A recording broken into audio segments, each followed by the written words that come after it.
Hello viewers, তো সবাইকে জানাই আবার স্বাগতম আমার এই ইউটিউব চ্যানেলে। তো ভিউয়ার্স, এটা হচ্ছে বিশালগড় আরটিএম কলেজ বা রবীন্দ্রনাথ ঠাকুর মহাবিদ্যালয় কলেজের মেরিট লিস্ট। তো তোমরা এই মেরিট লিস্টটা দেখে নেবে, আমি আমার টেলিগ্রাম চ্যানেলে দিয়ে দিচ্ছি এবং টেলিগ্রাম চ্যানেলের লিঙ্ক আমি আমার ডেসক্রিপশন বক্সে দিয়ে দিয়েছি, সেখান থেকে তোমরা দেখে নেবে, ঠিক আছে। তো এখানে টোটাল 63 পেজ আছে, ঠিক আছে। 63 পেজের মধ্যে তোমাদের নাম আছে কিনা এখানে উপরে সার্চের একটা অপশন আছে, সেই সার্চের অপশনে ক্লিক করে, ঠিক আছে, দেখে নেবে। সায়েন্স, আর্টস, কমার্স প্রত্যেকটি ডিপার্টমেন্টের এখানে দেওয়া আছে, এখানে ওয়েটিং লিস্টও আছে, ঠিক আছে।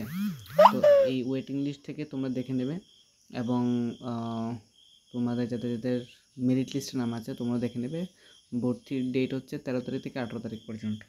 তো তোমাদের যে মেরিট লিস্ট, সেই মেরিট লিস্টটা দেখতে পারবে আমার টেলিগ্রাম চ্যানেল থেকে, ঠিক আছে। তো টেলিগ্রাম চ্যানেলের লিঙ্কটা আমি আমার ডেসক্রিপশন বক্সে দিয়ে দিয়েছি। ধন্যবাদ।